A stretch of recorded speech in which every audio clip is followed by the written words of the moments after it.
నమస్తే. ప్రస్తుతం మనతో పాటు ప్రముఖ డైరెక్టర్ అలాగే సినీ రాజకీయ విశ్లేషకులు గీతా కృష్ణ ఉన్నారు. ఆయనతో మాట్లాడదాం. Hi sir. Hi sir, Janhvi Kapoor Sridevi కూతురుగా అందరికి తెలుసు. అయితే ఇప్పుడు రీసెంట్ గా దేవర్లో నటించింది, ఫస్ట్ టైం తెలుగులో నటించింది. అయితే ఇప్పుడు జాన్వీ కపూర్ జాగ్రత్త పడాలి, దేవరతో ఎలాగో పోయింది అన్నట్టుగా మాట్లాడుతున్నారు. అసలు ఎలా ఉండాల్సింది ఉండే సార్? ఎలాంటి జాగ్రత్తలు తీసుకుంటే బెటర్ అంటారు? యాక్చువల్గా మన ఇండియాలో కమర్షియల్ సినిమాలు అంటే, ఎస్పెషలీ తెలుగు సినిమాలు అంటే, హీరోయిన్ని ఎక్స్పోజ్ చేసి ఆమె యొక్క అంగాంగ సౌందర్యాలను పెట్టడం కోసం పెడతారు 90% సినిమాలు. అంటే గ్లామర్, జస్ట్ గ్లామర్. మన ఇండస్ట్రీలో గ్లామర్ అంటే అర్థం ఏంటంటే కొంచెం సెక్షువల్గా అర్థంగా చూపించి సినిమాల్లో ఉండే క్యారెక్టర్లు ఇస్తారు. వాళ్ళ క్యారెక్టర్ ఏముంటుంది అందులోను, పాట పాడినప్పుడు వస్తుంది, ఆ పొజిషన్ అయిన వాళ్ళ కూతురు, వాడికేమో ఇష్టం ఉండదు హీరో దగ్గర తిరగడం. అయినా కూడా అది ఆడితో ఇట్లా పాటలు పాడుతూ ఉంటుంది. ఆ డెమో బిగినింగ్ కొంత ఏడిపిస్తూ ఉంటాడు. ఇదే కదా చిరంజీవి సినిమాలో మనం చూసాం, సమీరా రెడ్డి ఎవరెవరో సినిమాలు ఉన్నాయి కదా. ఇవన్నీ చిరంజీవి యొక్క హిట్ సినిమాలు అన్నీ చూసినా కూడా ఇలాగ ఉంటుంది. ఆ అమ్మాయి క్యారెక్టర్ ఉండదు. క్యారెక్టర్ ఉండే సినిమాలు ఈ మా సినిమాలు, ఒక కోకిల, సంకీర్తన, ఆమె పేరే కీర్తన, ఉమెన్ బేస్డ్ సబ్జెక్టులోనే సబ్జెక్ట్ ఉంటుంది. వాటిల్లో యాక్ట్ చేస్తూ అనేది కొత్తగా వచ్చే వాళ్ళకి ఎందుకు ఇంట్రెస్ట్ చూపించినట్టు వాళ్ళ ఫాదర్ వాళ్ళను. గ్లామరస్ సినిమాలో అయితే ఈజీగా వెళ్ళి 4 పాటలు పాడేసి అలా తిరిగేసి వచ్చేస్తారు, ఒక 5-6 కోట్లు వస్తుంది. అర్థమైనప్పుడు నీకు దాని అంత ఈజీ ఏదే ఉండదు. దానికే ఏం చేశాడు ఆయన. శ్రీదేవి విషయంలో అలా కాదు. శ్రీదేవి యాక్ట్రెస్, అలాంటి సినిమాల్లో భారతరాజ సినిమాలో చేసింది, మంచి నటి, చూడగానే వలప్షియస్ పర్సనాలిటీ, అందమైన అమ్మాయి. ఒకసారి ఈ అమ్మాయితో సినిమా తీయాలనిపించుకునే అంతటి గ్లామరస్ గా రాఘవేంద్రరావు గారు చూపించాడు జగదేక వీరుడులో. సో వాట్ నాట్ అన్నీ ఉన్న అమ్మాయి ఎవరో శ్రీదేవి. మొన్న కరణ్ జోహర్ అందరితో కూర్చున్నప్పుడు ఆ కరణ్ జోహర్ అనుకుంటా ప్రశ్న వేసాడు, మీకు ఇండియాలో ఎవరో ఫేవరెట్ అని జూనియర్ ఎన్టీఆర్ అని అడిగారు. శ్రీదేవి అన్నాడు. ఆ పక్కన కూర్చున్న సైఫ్ అలీ ఖాన్ ఎవరో, అది నేను చెప్పాలి యాక్చువల్గానే అన్నాడు.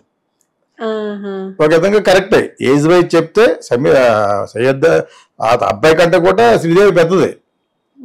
శ్రీదేవి ఆల్మోస్ట్ 60+ చచ్చిపోయేటప్పటికి, ఆడికి 70 ఉండదు, 60+, 63 ఎంత అనమాట. సో 63 తనకి అది 63 ఉండదు కదా వీడికి, సైఫ్ అలీ ఖాన్కి. ఆయన చేత సైఫ్ అలీ ఖాన్ మాత్రం చాలా బ్యూటిఫుల్ యాక్ట్రెస్. షర్మిలా ఠాగూర్, షర్మిలా పటౌడీ ఎందుకంటే పటౌడీ క్రికెట్ అని పెళ్లి చేసుకుంది కాబట్టి. అదేంటే is nawab, born rich aristocrat family. అదేంటే ఎన్నిసార్లు చెప్పినా అప్పుడప్పుడు చెప్పేస్తాను. ఆయన ఇంట్లో తీసిందే యానిమల్, ఆ ఇల్లు అద్దెకిస్తారు షూటింగ్ కోసం. సో ఆ సైఫ్ అలీ ఖాన్ ఏం చెప్పాలని, సైఫ్ అలీ ఖాన్ ఎవరో సైఫ్ అలీ ఖాన్ అంటాడు. జూనియర్ ఎన్టీఆర్ చాలా కుర్రోడు కదా, శ్రీదేవి నా ఫ్యాన్ అని అంత పెద్దోడు కాదు కదా. మీకు సో అక్కడ జాన్వీ కూడా ఉంది. అక్కడ జాన్వీ గురించి చెప్పాలంటే నేను అంత గ్లామరస్ కాదన్నాను, గ్లామరస్ కాదు కాబట్టి కాదు, శరీరస్థ అవసరం అంతా ఈ హార్మోన్ ఇంజక్షన్ ఏదో వాడేసినట్టు ఉంది, ఎవరి అడ్వైజ్ వాడిందో. దాని గురించి all rest of your properties బాగానే ఉంటాయి. దాన్ని కంట్రోల్ చేసుకోవడం కోసం జిమ్కి వెళ్తుంది, బాగుంటుంది. యాక్చువల్గా గ్లామరస్ ఎందుకన్నా అంటే ఫేస్లో వాళ్ళ అమ్మకున్న గ్రేస్ లేదు.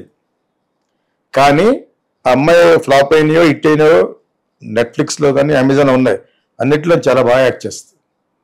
మంచి యాక్ట్రెస్ తను, చాలా మంచి యాక్ట్రెస్. అచేత ఆ అమ్మాయికి ఉండే మార్కెట్ ఉంటుంది. మరి చాలా కాలం తర్వాత శ్రద్ధా కపూర్ ఎలా వచ్చింది, పెద్ద గ్లామరస్ కాదు అమ్మాయి, మంచి మంచి సినిమాలు చేసింది, ABCD అని. అంతకుముందు ఇంకొక మంచి సినిమా యాక్ట్ చేసింది, ఆషికీ 2 అని చేసింది. రెగ్యులర్ గ్లామరస్ గర్ల్ కాదు అమ్మాయి, బట్ స్టిల్ అమ్మాయి షీ స్టాండ్స్. ఇప్పుడు యాక్ట్ చేసిన సినిమా అప్పటికి అమ్మాయి వయసు 37 years, రాజ్ కుమార్ రావుకి 39 years అట. సో ఇప్పుడు ఈ అమ్మాయికి వాళ్ళకంటే 20 ఏళ్ళు 15 ఏళ్ళు చిన్నది. She has got very good future. కాకపోతే ఓన్లీ గ్లామర్ రాకపోవచ్చు కానీ, బట్ శరీర సౌష్ఠవం అంతా బాగున్నప్పుడు ఎందుకు రాదంటే వస్తుంది. బట్ స్టిల్ శ్రీదేవితో కంపేర్ చేసుకుంటారు. అనుకోకుండా శ్రీదేవి వల్ల పుట్టిన వల్ల అంత పేరు వచ్చింది. But at the same time bad time కూడా ఎందుకు వస్తుందంటే ఆవిడతో కంపారిజన్ అంటూ ఉంటుంది. ఇప్పుడు ఎన్టీ రామారావు గారితో కంపేర్ చేసుకుంటారా బాలకృష్ణనే, ఎన్టీ రామారావుతో కంపేర్ చేసుకున్న నెక్స్ట్ జనరేషన్ జూనియర్ ఎన్టీఆర్. అని ఆయన చాలా అందగాడు రామారావు గారు, నటుడు, పౌరాణికుల కింగ్. సరే పాత సినిమాలు చూడండి, ఎన్టీ రామారావు గారి సినిమాలు బాగుంటాయి, వగలరా నీవి నీవే కొన్ని పాటలు ఉంటాయి, ఎలా ఉంటుంది ఆ ముక్కు అదని. సో అప్పుడు ఆయనతో కంపేర్ చేసుకుంటే మిగతా వాళ్ళు చాలా మంది వెళ్ళిపోతారా. సో అదే ఈ అమ్మాయి కూడా జరుగుతుంది యాక్చువల్గా. ఇది ఒక ప్రాసెస్, ప్రజల్లో ఒక ఇమేజ్ ఇంప్రింట్ అయిపోయి ఉంటుంది మనసులో. ఈ కుర్రోళ్ళకి ఏం తెలుసు అంటే, కుర్రోళ్ళు కూడా చూస్తారు కదా యూట్యూబ్లో మరి అన్ని ఎన్టీ రామారావు పాటలు వస్తాయి, అన్ని శ్రీదేవి పాటలు ఉంటాయి. సో వాళ్ళతో కంపారిజన్ చేసుకుంటారు. బట్ కాకపోతే ఈ అమ్మాయి మంచి యాక్ట్రెస్ అని నేను అందులో కొన్ని సినిమాలు చూశాను, 1-2 వెబ్ సిరీస్ కూడా చూశాను యాక్చువల్గాను. ఆ తీసేవాళ్ళు అంత ఇంట్రెస్టింగ్గా తీయలేకపోవచ్చు, కానీ షీ యాక్టెడ్ వెరీ వెల్. ఆ అమ్మాయి ఫైనల్గాను ఎలా తేలద్దు అంటే, ఇప్పుడు మరి ఒకప్పుడు రేవతి ఉండేది, ఇప్పుడు ఏజ్ వచ్చేసింది, కానీ అదే మా ఏజ్ ఉంటుంది దానికి, లేడీ కాబట్టి అది తెలిసిపోతుంది యాక్చువల్గాను. సో మంచి యాక్ట్రెస్ కింద లెక్క, ఓకేనా. మణిరత్నం తీసిన మౌనరాగం, చాలా సినిమాలు యాక్ట్ చేసింది. బట్ ఆ అమ్మాయి మీకు ఆ రోజుల్లో యాక్ట్ చేసిన గ్లామరస్ లాగా కాదు కదా, నటించగల యాక్ట్రెస్, పొట్టి.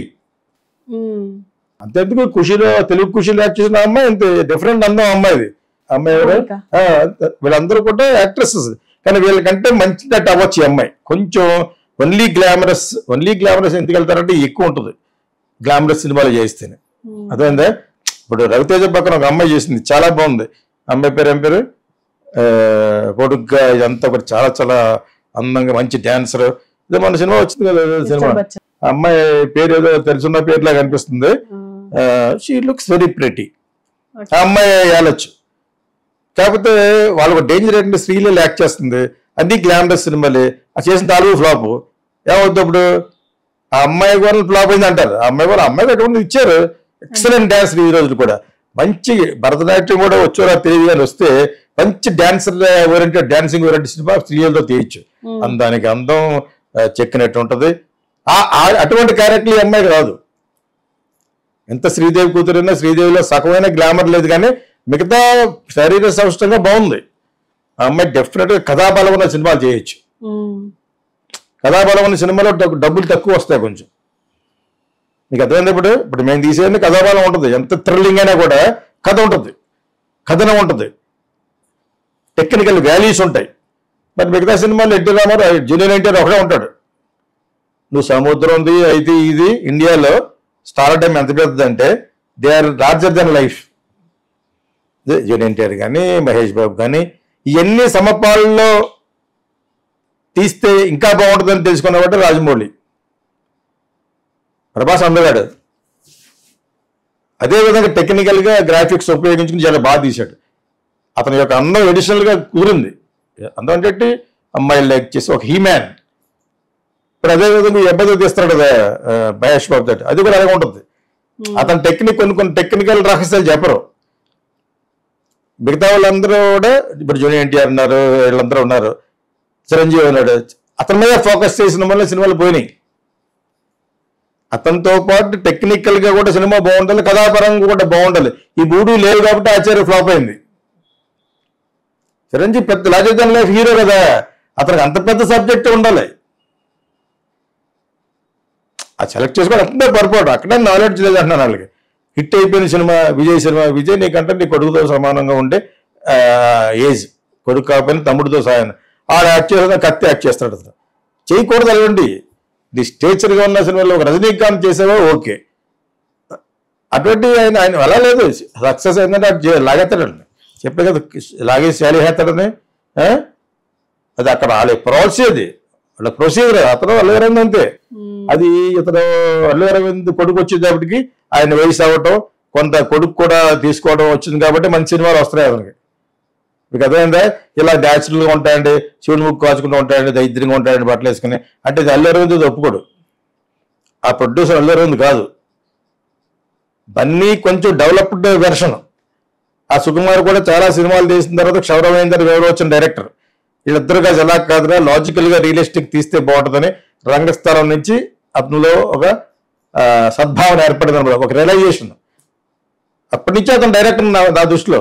అంతకుముందు సినిమాలు డైరెక్టరే కాదు, అవి తొట్టి సినిమాలు అయింది. మా నాన్నకి ఆ cinema Rangasthalam the best film where they used the technique of Sairat అని వాడారు, ఆ సైలెంట్ క్లైమాక్స్. లేకపోతే అంత పెద్ద హీరో రామ్ చరణ్కి సైలెంట్ క్లైమాక్స్ ఎలా వాడతారు, అది హిట్ అయింది కాబట్టి అది ఇక్కడ అప్లై చేశారు. అతను కూడా చాలా బ్రహ్మాండంగా వచ్చాడు రామ్ చరణ్. ఇలాగ రియలిస్టిక్ గా ఉండే సినిమాలు ఎక్కువ తమిళ్లో ఎందుకు వస్తాయి, వాళ్ళు లైక్ చేస్తారు. మన వాళ్ళు లైక్ చేయడానికి అనుకుంటున్నారు, లైక్ చేశారు కదా, రంగస్థలం లైక్ చేశారు, పుష్ప లైక్ చేశాడు. పుష్పలో ఆ క్యారెక్టర్ ఎంత బాగా చేశాడు, అది అది మంచి బట్టలు వేసుకోడు. మంచి బట్టలు అంటే ఏంటంటే మన పల్లెటూళ్ళు వేసుకోవడం అలాగే ఉంచుతాడు అనమాట. అదే వెరైటీ అయిపోయింది. లేకపోతే ఈజ్ ఎ బిగ్ హీరో, అది ఎక్కడంటే మొత్తం దేశం అంతా కుదేసింది. అప్పుడు ఇంకా మంచి రియలైజేషన్ వచ్చి ఉంటుంది బన్నీకి కదా. దాని చేత శ్రీదేవి కూతురు డెఫినెట్ గా కథాబలం ఉన్న సినిమాలు ఎన్నుకోవాలి. ఇందులో చాలా రివ్యూలు చూశాను, నేను చూస్తాను త్వరలోను. అందులో ఏంటంటే ఆ అమ్మాయి క్యారెక్టర్ పాటలు పాడడానికి వచ్చినట్టు, అందరూ అంతే, అంతకుముందు అంతే. చిరంజీవి సినిమాల్లో కూడా పాటలు పాడడానికే వస్తుంది హీరోయిన్. ఎంత పెద్ద హీరోయిన్ తీసుకోండి మీరు, కథలో నిమగ్నం అవ్వదు. కథలో నిమగ్నం అయ్యారంటే బాగా టైప్ సినిమాలు ఉంటాయి, అది మనసులో పెట్టుకోండి. ఇప్పుడు గురువు తీశాడు, ఆ అమ్మాయికి ఒక పాట పెట్టాడు, ఆ పాట ఒకటి హిట్ ఐశ్వర్యరాయ్ తోటి. అభిషేక్ బచ్చన్ తీశాడు, సినిమాలో అమ్మాయి కనపడదు. తందానే పాట ఉంటుంది కదా, అది అందరూ ఎందుకు పాడుకుంటారు చిన్నపిల్లల కాడి నుంచి. అలా చేసాడు రెహమాన్, అది అంత అందంగా పాట తీశాడు. అక్కడి వరకే అమ్మాయి క్యారెక్టర్ ఉంటుంది. అంబానీ స్టోరీ అది. గురువు అనేది ధీరుభాయ్ అంబానీ కదా. అందులో ఇక్కడ ఉన్న కొడుకుల్ని కూతుర్లు చేసేటట్టున్నాడు, మరి దగ్గరగా లేకుండా. అంటే ఇటువంటి పొరపాటు ఒకటి చేశాడు. ఇరువర్ అని, ఇద్దరు అనే సినిమాకి కరుణానిధి మీద మన ఎంజీఆర్ మీద తీస్తే కరుణానిధి చూపించమన్నారట. చూపించిన తర్వాత నీకేం పని లేదా, మా ఎదురు తప్పితే ఇంకెవరు కనపడలేదట నీకు అన్నాడు. అది అట్టర్ ఫ్లాప్ సినిమా అది. ఇక్కడ ఇద్దరు అంటారు ఇక్కడ. అదే ఇప్పుడు ఎంజీఆర్ అంటేనే కొట్టలేదు అంటే దేశం అంతా ఇప్పుడు ఎవరు తెలిసి అప్పటికి అలా తీయకూడదు. నీకు తమిళకి మ్యాక్సిమం తెలుగులో కూడా తెలియదు ఎవరికైనా. తెలుగులో పొలిటీషియన్ గురించి తెలిసింది ఎప్పుడు, రామారావు గారి గురించి. రామారావు గారు పాలిటిక్స్ లో వచ్చిన తర్వాత పేపర్ గవర్నమెంట్ రెడ్డికి రిక్షావాడు. అదే ఆ రిక్షావాడు క్యారెక్టర్ వేసింది పుష్ప. కథాబలం, టెక్నిక్ అన్నీ జోడించి సహజమైన క్యారెక్టర్ లాగా తీర్చిదిద్దగలిగాడు కాబట్టి అదే లాజికల్లీ రియలిస్టిక్ అన్నాను నేను. ఇది కొత్త జోనరే. లాజిక్ మిస్ అవ్వకూడదు, రియలిజం మిస్ అవ్వకూడదు. ఆ రియలిజంలో ఉండే క్యారెక్టర్ని పెద్దవాడిని పెట్టాలి. చేయడు చిరంజీవి అంటాడు, ఏదో ఒక సినిమా చేశాడు స్వయం కృషి, చెప్పులు కొట్టున్నట్టు. అదేందా ఆపద్బాంధవుడును. ఈ రెండు ఆయనయే, విశ్వనాథ్ గారి. ఓకే, అదేనా డైరెక్టర్ గురించి అక్కడ చేయాలని అతనికి కూడా ఉండటం వలన 10 సంవత్సరాలకు ఒకసారి చేశాడు. ఇప్పుడు ఎటువంటి సినిమాలు వస్తాయి, మన పారంజిత్ తీసిన ఎటువంటిది, గ్లామరస్ గా ఉన్న వాళ్ళందరికీ అలా గడ్డల మధ్య దైత్యంగా పెట్టాడా విక్రమ్ గడ్డ అండి. ఇప్పుడు అతనికి సక్సెస్. అతను ఒకటి వెటరీ మారు అన్నప్పుడు ఆ డైరెక్టర్ దగ్గర చేస్తామని వీళ్ళు అడుగుతున్నారు. జూనియర్ ఎన్టీఆర్ అన్నాడు నేను చేస్తానని. అటువంటి రియలిస్టిక్ క్యారెక్టర్ చేసే సినిమాల్లో ఈ అమ్మాయి బాగుంటుంది. మంచి నటి కాదని అనలేదు, ఎందుకంటే నేను 2-3 చూశాను వెబ్ సిరీస్లో. She acted very well. ఉంది అందులో బ్లడ్లో ఉంది, ఎక్కడ నేర్చుకుంది, ప్లస్ అవన్నీ మెథడ్ యాక్టింగ్ అని నేర్చుకుంది. కాబట్టి ఒరిజినల్గా శ్రీదేవి అంత బాగోదు. కాకపోతే శారీరక సౌష్ఠంగా గ్లామరే, ఏదో హార్మోన్ ఇంజక్షన్ వాడేసిందేమో ఒకేలా ఆయన బాగానే ఉంది. కానీ శ్రీదేవి అంత అందగత్తు కాదు. అదే మీకు అంత అందంగా లేదు. అమ్మాయి అంత చెక్కు చేతున్నది. ఎంతకాలం యాక్ట్ చేసింది, 30-40 years యాక్ట్ చేసింది. చిన్న పిల్లలకి నుంచి యాక్ట్ చేస్తుంది. బడిబంతులు రామారావు గారు మనవరారు. 16 ఏళ్ల వయసు నుంచి మంచి 16 ఏళ్ళ అమ్మాయికి అప్పుడు 17 అక్కడి నుంచి భారతరాజు తీశారు. అది కూడా అక్కడి నుంచి చెక్కు చెదరకుండా ఉంది. బాలీవుడ్ వెళ్ళిన తర్వాత ముక్కు ఆపరేషన్ చేయించుకుంది, ప్లాస్టిక్ సర్జరీ చేసుకుని టు కరెక్ట్ ఇట్. సో అంత అందంగా లేదని అంటారు అమ్మాయి. కాబట్టి ఈ అమ్మాయి కూడా మంచి యాక్ట్రెస్. బట్ జూనియర్ ఎన్టీఆర్ సినిమాలో పాటలే ఉంటుంది, ఇంకే క్యారెక్టర్ ఇస్తారు, ఇచ్చేది కదా. ఈ పొరపాటు ఇతను చేయలేదు రాజమౌళి. నేను ఇంకే సినిమా కూడా చూడకుండా చెప్పకూడదు, కానీ ప్రతి క్యారెక్టర్కి ఒక ఇది చేశాడు, ఇంక్లూడింగ్ రమ్యకృష్ణ క్యారెక్టర్కి. మీకు అర్థమైందా? ప్రతి క్యారెక్టర్కి వాళ్ళని పెట్టుకున్నామంటే వాడిని ఇంత ఇంపార్టెన్స్ ఇచ్చి చేసుకోవాలి. తర్వాత ఆర్ఆర్లో హీరోయిన్ ఏముంటుంది మీకు తెలియక ఆ అమ్మాయి అలియా భట్ అంటున్నారు. 3 సీన్లు ఉంటాయి అమ్మాయి, ఒకే లొకేషన్, లంగావాణి మారుస్తారు అంతే. 3 scenes. అజయ్ దేవగన్ ఎన్ని సీన్లు, ఒక్క రోజు వర్క్ అది, ఒకే రోజు అవుట్డోర్. ఆ బాణాలు వేస్తూ ఉంటాడు కదా అంతే. తెలుసు అతనికి ఆ క్యారెక్టర్ అవి చాలని. హీరోలకి వెనకాల బలం ఇచ్చే క్యారెక్టర్లు అయ్యే. సో అతనికి త్రూ ప్రాక్టీస్, త్రూ అనుభవంతో ఏ క్యారెక్టర్ని ఏ విధంగా వాడుకుంటే, అతను వాళ్ళ ఫాదర్ అందరూ కూడా సినిమా పిచ్చోడ్లే. కీరవాణి ఫాదర్, ఆయన ఫాదర్ వాళ్ళందరూ మరి హెల్ప్ చేసి తీసుకుంటాడు లేదు తెలియదు, కానీ వాళ్ళ ఫాదర్ డెఫినెట్గా కథిస్తాడు కాబట్టి తీసుకుంటాడు. కీరవాణి ఫాదర్ కూడా వీళ్ళందరూ సినిమా మనుషులు, ఫిల్మ్ బఫ్స్ అనే దానికి అర్థం వాళ్ళందరూ. అతను కూడా ఒరిజినల్గా ప్రతి సినిమాని చూసి గుర్తుపెట్టుకునే మనిషి. అతను ఏ పొరపాటు చేయలేదు. కమర్షియల్ అంటే కమర్షియల్గా తీశాడు. మనవాళ్ళు పెట్టారు జూనియర్ ఎన్టీఆర్ని తక్కువ చేశాడు, ఎక్కడా తక్కువ చేయలేదు. అది కథాబలం మెయింటైన్ చేస్తూ అసహజంగా తీసేసిన మీరు ఫిల్మ్ మేకరే అతను. అన్ని అసహజమే. ఆ పైనుంచి పడతాడట, కొన్ని వేల మంది కొట్టేస్తాడ. అరే రామ్ చరణ్ అది నమ్మబుల్గా ఉన్నది, నమ్మించాడు. Because these heroes are larger than life అని ప్రూవ్ చేశాడు. అది గమనించాలి డైరెక్టర్లు. ఈ పెద్ద పెద్ద సినిమాలు తీయాలనుకున్న డైరెక్టర్లు అది గమనించాలి. క్యారెక్టర్ పడిపోకూడదు, క్యారెక్టర్ దగ్గరగా ఉండాలి సహజత్వానికి. Plus at the same time logic miss అవ్వకూడదు. లాజిక్ మిస్ అయితే పేర్లు పెట్టేస్తారు.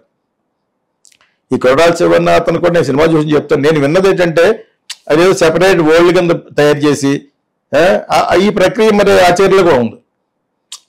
అది అంత అవసరం లేదు. రెగ్యులర్గా జరుగుతున్న కథలు కూడా పెట్టచ్చు కదా. ఇప్పుడు రంగస్థలం తెలియదా 1986లో జరుగుతున్న కథ కింద పెట్టాడు. ఆ పల్లె వాళ్ళ మీద, గోదావరి పక్కన ఉన్న వాళ్ళ మీద అలా కూడా తీయచ్చు. ఇది కూడా అలా తీసింది అయి ఉంటుంది. కాకపోతే పేర్లు కొత్త రకంగా ఉన్నాయి. ఆ పేర్లు కొత్త రకంగా పెట్టడం మొదలుపెట్టింది ఎవరు? చందమామ కథలను సినిమాగా తీసే రాజమౌళి ఫాదర్. అవి చందమామ కథలే.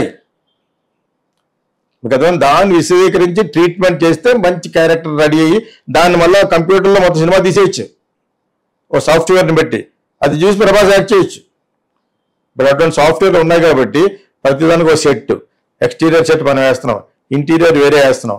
అలాగే మొత్తం సినిమాలో సినిమానంతా వేసుకుంటారు. బాహుబలిలో వేసి ఉంటారు. అదే కూడా లేకపోతే it's very difficult for an art director అనమాట. దానికి ఎవరు కానీ దీనికి కూడా సబు సీరియల్ కూడా బాగానే మాట్లాడాడు ఏమైనా దేవరా సినిమాకి. ఇప్పుడు ఆ అమ్మాయి గురించి మాట్లాడుకుంటే ఆ అమ్మాయి డెఫినెట్గా కొంచెం కథాబలం ఉన్న సినిమాలకే సూటబుల్ అవుద్ది. కథాబలం ఉన్న సినిమాల్లో చాలా అందమైన అమ్మాయి కింద కనపడుద్ది. ఇటువంటి గ్లామరస్ సినిమాల మటుకు వెళ్ళిపోద్ది. చూడటం అంటే ఆ టైప్లో అంటారు. మరి అవి నేను పట్టించుకోను కానీ, బట్ షీఈ్ వెరీ ప్రెటీ, బాగుంది. వాళ్ళ మదర్తో కంపేర్ చేసుకోవడం వల్ల బాగోలేదు అనిపిస్తుంది. So we wish her all the best. Okay sir, thank you.